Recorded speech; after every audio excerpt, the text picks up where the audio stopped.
भारत के कुल राज्यों पर 70 लाख करोड़ का कर्ज है।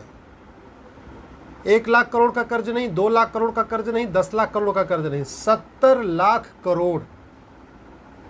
उत्तर प्रदेश पे 6 लाख करोड़ का कर्ज है, बिहार पे 3 लाख करोड़ का कर्ज है, बंगाल पे 4 लाख करोड़ का कर्ज है, महाराष्ट्र पे 6 लाख करोड़ का कर्ज, तमिलनाडु पे 6 लाख करोड़ का कर्ज, आंध्रा तेलंगाना पे 3-3 लाख करोड़ का कर्ज, पंजाब पे 3 लाख करोड़ का कर्ज है। छोटा सा दिल्ली है, इसके ऊपर भी 50,000 करोड़ का कर्ज है। कुल 70 लाख करोड़ का कर्ज है। इसके बावजूद पॉलिटिकल पार्टियां चुनाव के पहले मुफ्तखोरी का कंपटीशन करती हैं। एक पॉलिटिकल पार्टी कहती है कि हम आपको मंगलसूत्र देंगे, दूसरी पॉलिटिकल पार्टी कहती है हम तो चेन देंगे, तीसरी पॉलिटिकल पार्टी कहती है हम तो स्कूटी देंगे, चौथी पॉलिटिकल पार्टी कहती है हम तो कैश भी देंगे। सारे वादे कर रहे हैं, पैसा कहाँ है कुछ नहीं पता। अगर मेरे जेब में 100 रुपये नहीं है और मैं 500 रुपये का सामान खरीदने का वादा करूं, तो इसका मतलब कुछ न कुछ तो गलत करना पड़ेगा ना।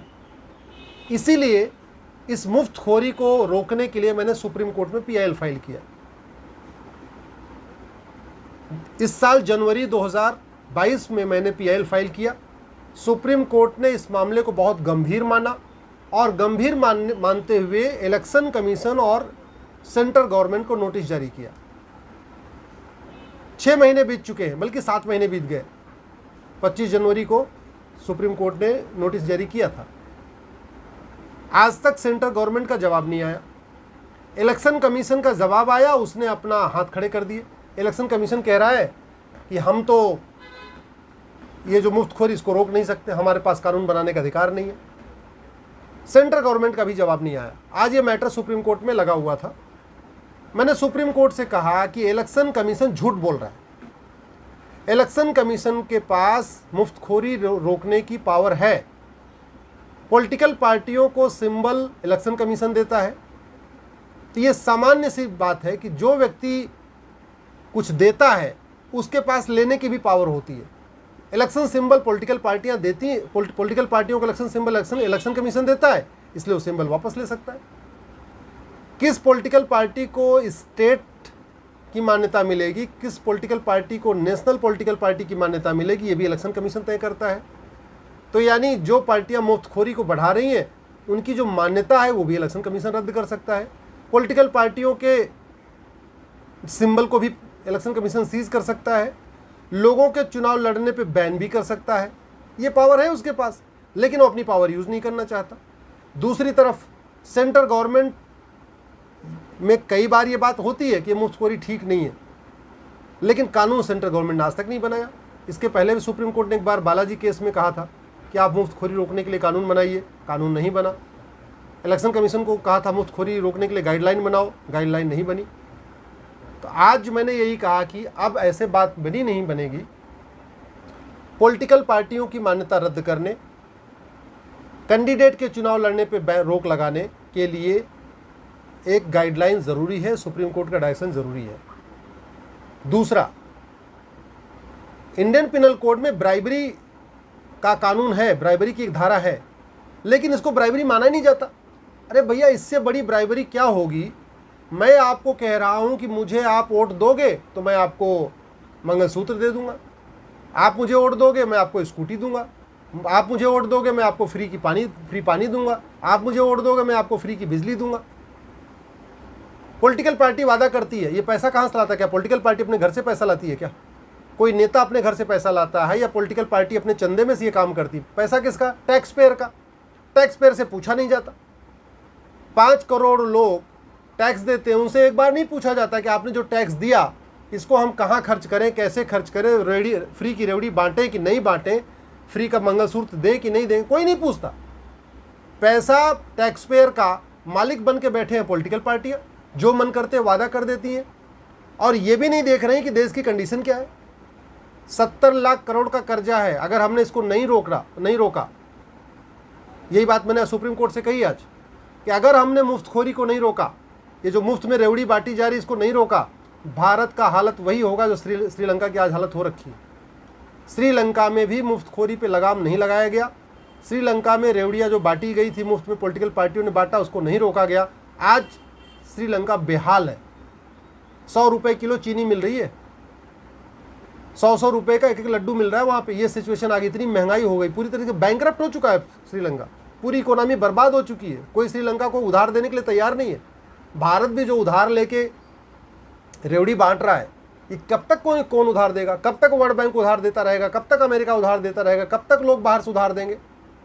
लोगों ने लंका को उधार देना बंद कर दिया, लंका कोलैप्स हो गया, बर्बाद हो गया लंका। यही हालत कुछ दिन भारत में होगी। भाई 70 लाख करोड़ का कर्जा है, चलो मान लो 10-20 लाख करोड़ और कर्जा मिल जाएगा। एक दिन तो ऐसा आएगा ना कि लोग उधार देना बंद कर देंगे, उधार देना बंद कर देंगे, पूरा हमारी इकोनॉमी कोलैप्स हो जाएगी। तो वही हालत होगी जो लंका की हुई है। इसलिए आज माननीय सुप्रीम कोर्ट से मैंने यही निवेदन किया, ये बहुत गंभीर मामला है और सुप्रीम कोर्ट ने भी कहा कि बहुत गंभीर मामला है। इलेक्शन कमीशन सुप्रीम कोर्ट ने पूछा, आप बताइए ये मामला, आप इसको सीरियस मामला मानते हैं? इलेक्शन कमीशन ने बोला हाँ मामला बहुत सीरियस है। फिर सुप्रीम कोर्ट ने बोला जब मामला सीरियस है तो आप इस पर कुछ करते क्यों नहीं, फिर अपने हाथ क्यों खड़े कर रहे? सेंट्रल गवर्नमेंट के एडवोकेट से पूछा, भाई ये मामला आप इसको सीरियस मानते हैं? सेंट्रल गवर्नमेंट के एडवोकेट ने भी बोला हाँ मामला बहुत सीरियस है।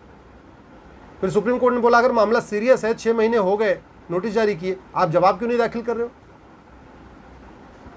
मेरे मैटर के बाद कपिल सिब्बल साहब का मैटर था, कपिल सिब्बल साहब ये कोर्ट में बैठे हुए थे। चीफ जस्टिस ने सिब्बल साहब को उठाया, बोले हाँ भाई बताइए आप सिब्बल साहब, आप तो पार्लियामेंटेरियन है, ये मामला सीरियस है कि नहीं है? सिब्बल साहब बोले हाँ मामला बहुत सीरियस है। चीफ जस्टिस ने बोला अच्छा फिर आपकी क्या राय है? बोला जी फाइनेंस कमीशन की भी इसमें ओपिनियन होनी चाहिए। उन्होंने बोला फाइनेंस कमीशन भी इसको कुछ कर सकता है। तो अब 1 सप्ताह बाद दोबारा सुनवाई होगी और इलेक्शन कमीशन को फिर से आके बताना है कि वो क्या क्या स्टेप्स लेने वाले हैं इस मुफ्तखोरी को रोकने के लिए। सेंट्रल गवर्नमेंट को बताना है कि वो क्या क्या इस पर कानून बनाने वाले हैं मुफ्तखोरी को रोकने के लिए। अभी हमने ये भी मांग किया कि इसको लॉ कमीशन की भी ओपिनियन ले लिया जाए। तो election commission, finance commission, law commission, NITI Aayog, कानून मंत्रालय, वित्त मंत्रालय, सबकी ओपिनियन के बाद एक इस पर ढांचा आएगा। नहीं आया तो पंजाब में जो काम आम आदमी पार्टी ने किया, आपको पता है पंजाब के ऊपर 3 लाख करोड़ से ज़्यादा का कर्जा है। टोटल पंजाब की पॉपुलेशन 3 करोड़ के आसपास है और 3 लाख करोड़ का कर्जा है। इसका मतलब पंजाब में रहने वाले जितने भी छोटा जो बच्चा है उसके ऊपर भी 1 लाख का कर्जा है। दिल्ली की पॉपुलेशन 2 करोड़ है, 50,000 करोड़ का कर्जा है। अब खुद ही आप कल्पना कर लीजिए, कोई ऐसा दिल्ली का छोटा बच्चा भी नहीं जिसके ऊपर कर्जा नहीं। यूपी की पॉपुलेशन 25 करोड़ है, 6 लाख करोड़ का कर्जा है। मध्य प्रदेश के ऊपर भी कर्जा। ऐसा भारत में कोई स्टेट नहीं जिसके ऊपर 10,000, 20,000, 50,000 करोड़ का कर्जा नहीं है। ज़्यादातर राज्यों पे तो भाई हमारे देश में आप समझो ना 70 लाख करोड़ का कर्जा है।